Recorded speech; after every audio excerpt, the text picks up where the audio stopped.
Greetings, Otaku Faithful. Thank you for joining me again this week. Once again, it's Larry Williams, OAW Commander-in-Chief, and I'm here to bring you yet again another ThunderCats episode review right here on Otaku Assemble!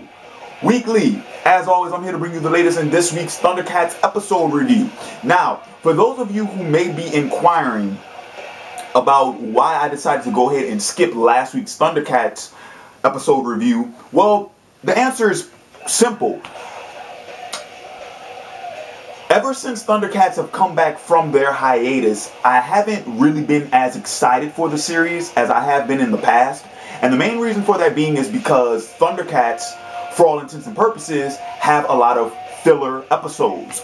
What do I mean when I say filler episodes? What I'm talking about is this. Even though the overarching storyline ties into every episode, the episodes in themselves are mostly standalone stories. They don't continue in any way. To draw a comparison of what I'm talking about, it's a lot like the first 2 seasons of Supernatural, for any of you who have seen that show, where every episode was a different case, a different story, a different little story in itself. And then like in the last 5 minutes of every episode, that's when they tie in the overarching storyline stuff. I'm not a big fan of that method of storytelling. Now, yes, it's been used before. One of my all-time favorite shows, Samurai Jack, did that, where every episode was another different story. But in that regard, I think Samurai Jack actually did a better job in doing that, because the way in which it tied everything together, I thought was much more, it was better presented. Now, getting back on topic about the actual ThunderCats series, I understand that this is the type of series that ThunderCats is, but at some point it gets redundant. I mean, in all of these filler episodes, what we get is the ThunderCats, they go to a new location. They meet a new type of people. They help the people in whatever plaguing them, and then they go about their business.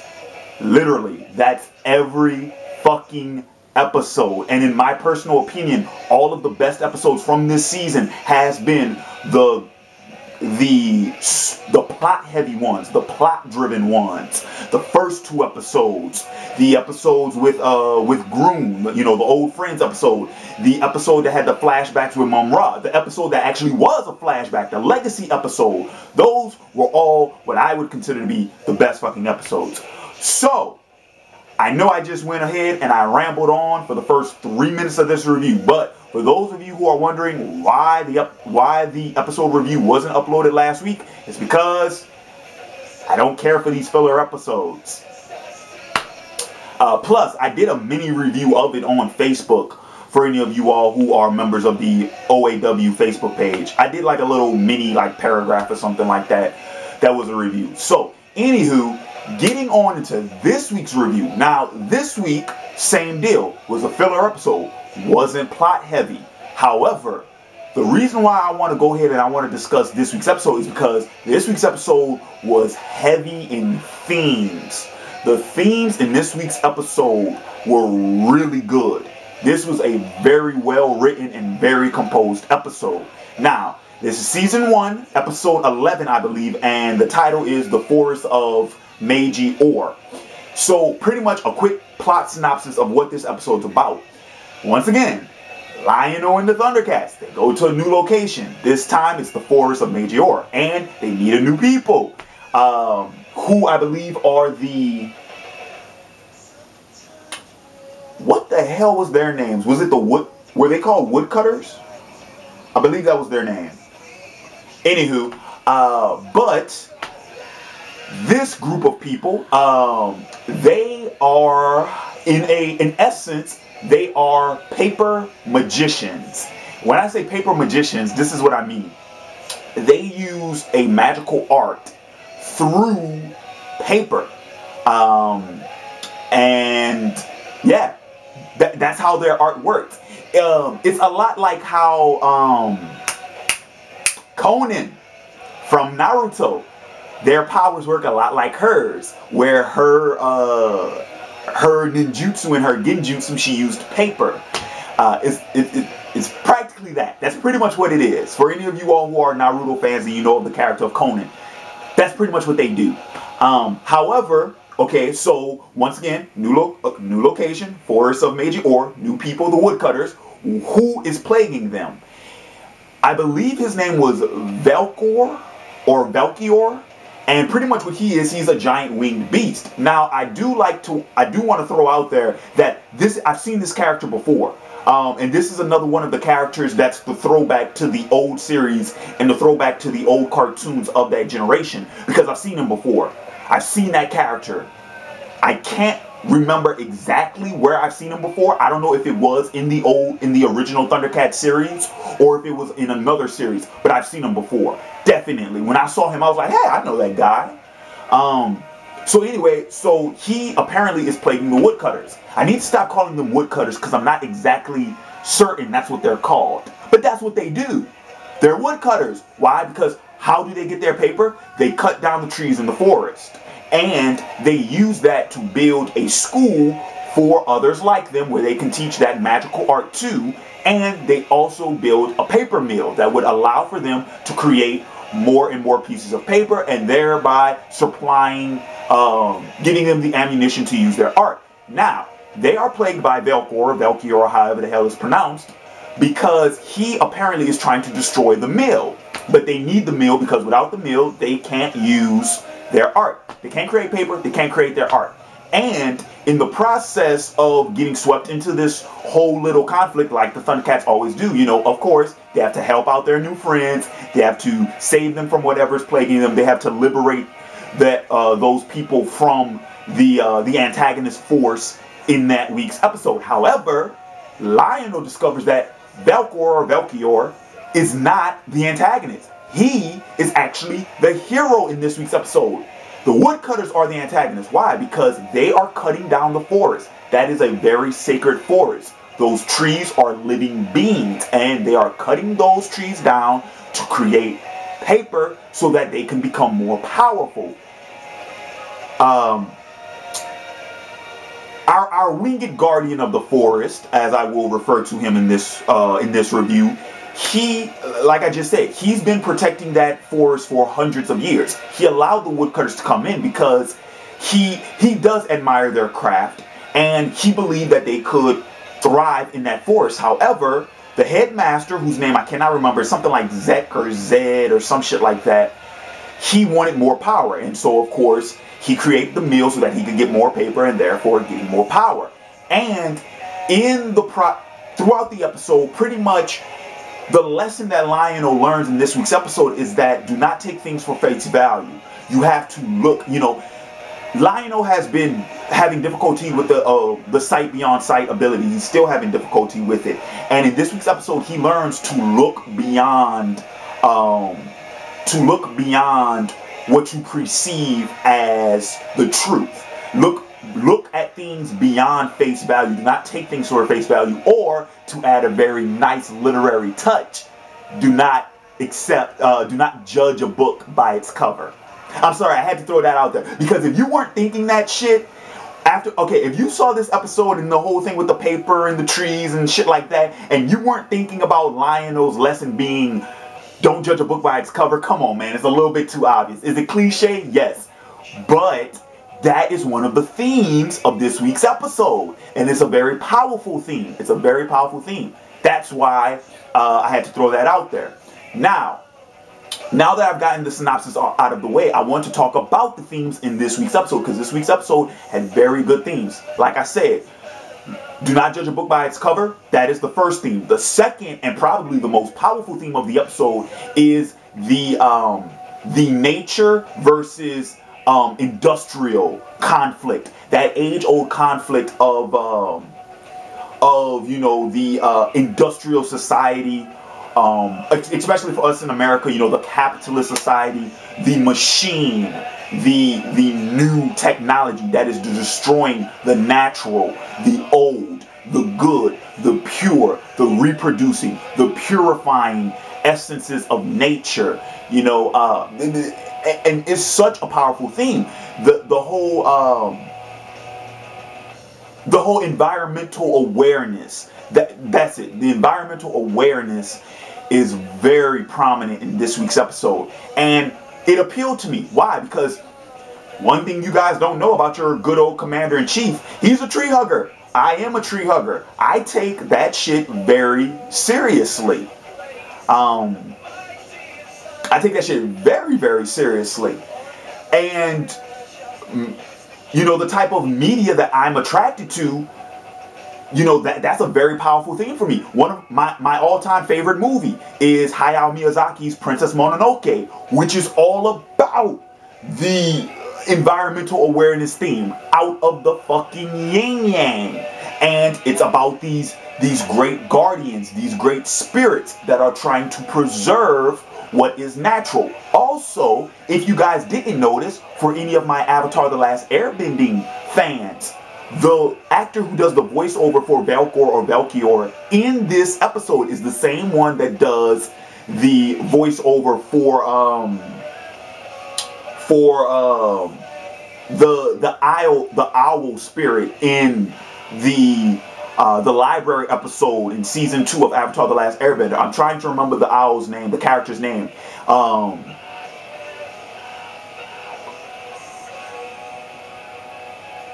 I can't remember his name off the top of my head. It's on the tip of my tongue too, and it's a Chinese name, but I can't remember it.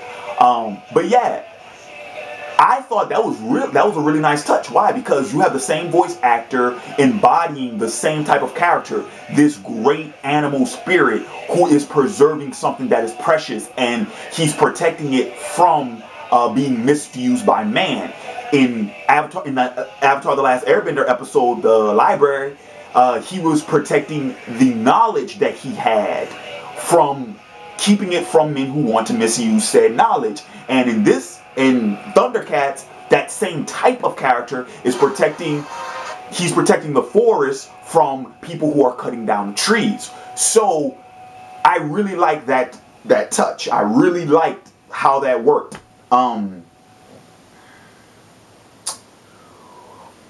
Also, in this week's episode, another theme that I do want to discuss. This is the first time in a very long time where we saw that the problem in this week's episode could not be solved by the Sword of Omens. Lionel could not use the Sword of Omens, and the reason for that being was because he was targeting it towards the wrong person. But just the idea, the fact that Lionel was forced to... He couldn't rely on brute strength in this week's episode. He had to use his mind. He had to use his intellect. He had to stop and think and step back. Also, though, the analogy that is used in this week's episode, the idea that while details are very important, you have to step back to look at the bigger picture. I'm a fucking painter, man. That is painting 101. So yes, I did like that. I like that they threw that analogy in there. I like that they're using that idea conceptually, and I like how they incorporated it into the other themes that occur in this week's episode, because that is a very relevant and it is a very good point. So many times us human beings in society, in today's world, so many times we get boggled down by these very small, we get boggled down by what I would perceive as very small, minute details without looking at the big picture. You know, this was something that I brought up in my creative writing class this past week when we were discussing my friend's story. For all of you, the Otaku faithful who remember the old group vid, you'll remember my good friend Ryan Jones. Well, me and Ryan take the same class, and Ryan's story was being critiqued in class this week, and Ryan's story was getting critiqued on these very minute details, just like his first story did the same thing. Because my class, for all intents and purposes, quite honestly, they aren't very good at critiquing literature. Why? Because they don't really know how to critique a work. They let their personal opinions and their assumptions they let their opinions and their assumptions take away from the actual critiquing process. They aren't looking at it from an analytical standpoint. They aren't looking at it from a unbiased standpoint, from a medium standpoint. And so I made in defense to Ryan's story, I made the case that, look, you all are getting boggled down by details. And these are very small details as they pertain to the overall story. You have to step back and look at the big picture. So many times in politics, we do this. We get boggled down by these little details and we don't look at the overall big picture. So that idea, just look at where I went with that idea, with that general concept. Just look at where I went with that in the past 3 minutes. And you all are going to be sitting at home like, Larry, it was just a fucking ThunderCats episode, man. How do you pull all this shit out of here? To think that that everything I've been talking about that pertains to this week's episode is unintentional is unwise on your part. This is intentional. The writers of this series write that intentionally. They do not, this shit is not just coincidental. The lessons being taught to Lion-O are not just for his sake. They are also for the sake of the audience, for the viewers, especially the little kids watching this. These are very important lessons that we all as adults take for granted when in fact they are still very relevant to today, and they are still very significant in our society and in our culture. To ignore this is a very, very unwise decision.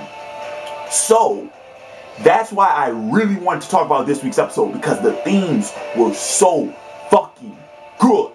So good. And then of course, I mean shit. The story in this week's episode was a little bit, this week's episode intrigued me a hell of a lot more than robot bears and elephant monks, okay? Paper mages? Yeah, I'm a little bit more intrigued by that.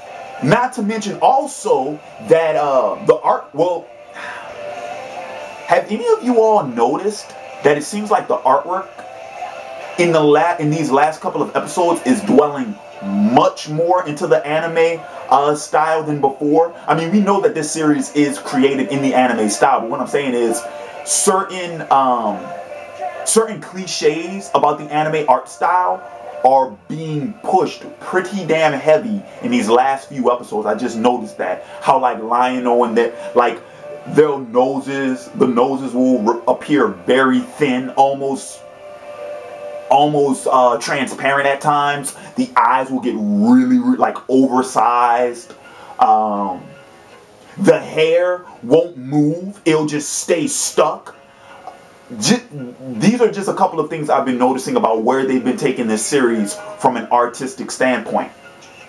Now, I'm going to go ahead and I'm going to wrap up this review with another reason why I really wanted to talk about this week's episode was because the plot relevant stuff that was in this week's episode, we got to talk about. We had a conversation between Lion-O and Tigra about whether or not Lion-O should be the successor, whether or not he should be the king. This is the first time that Tigra's actually debated this since the first episode. Remember, Tigra was he wasn't feeling that in the first episode. And then, like in the second and third, he kind of commented on it here and there, but he never really spoke out against it. And this is the first time where he's actually told Lion-O to his face, maybe you shouldn't be the king. Also, both characters acknowledge the fact that, number one, Chitara is interested in Lion-O. And Lion-O's interested in her. But so is Tigra. And Lion-O stated, me and you, we're going to have to settle this one day. This is the first time that those two characters have actually acknowledged the fact that there is a love triangle forming between Lion-O, Tigra, and Chitara. This is the first time that the characters have acknowledged that. It's pretty fucking important. Why? Because it's going to come up later. But yeah, that'll go ahead and that'll do it for me for this week's review. This was a good episode. It was very entertaining, which is something that I can't say about the last two episodes. The robot bears and the elephant monks, those episodes weren't really entertaining. However, last week's episode with the elephant monks, that musical number was beautiful. That was beautifully written. That was the highlight of that week's episode. But like I said, the themes are the highlights for this week's episode. So if you haven't seen it yet, I highly recommend you all check it out. And for those of you who have and who have sat through this review, I want to thank you all for joining me again this week. But I'm going to go ahead and wrap this up. I want to go ahead and remind you all, tomorrow will be my anime favorites for November. And it's going to be Inuyasha. Yes, I'm going to be doing my anime favorites for Inuyasha. And I will also, in that video, be discussing my favorite heroes and favorite villains of the series. Those of you who follow my favorite heroes, favorite villains series on Rogues Gallery, this is where you're going to find that for the Inuyasha series, since that's the one that you all voted up for. And I will actually go ahead and I'll make a video for Rogues Gallery letting you all know that that's actually going to be in the anime favorites video. So don't fret if you don't catch it on this channel. Look for it on Rogues Gallery, in which case I will redirect you to this channel where you will be able to find the anime favorites video. But yes, anime favorites for November is Inuyasha, and I can't wait. It's one of my favorite series and I love it. And fuck all you Inuyasha haters, I'm gonna get on your ass tomorrow. We gonna settle this. But with that said, that'll do it for me. This has been Larry Williams, OAW Commander-in-Chief. I'm signing off, and until next time, peace.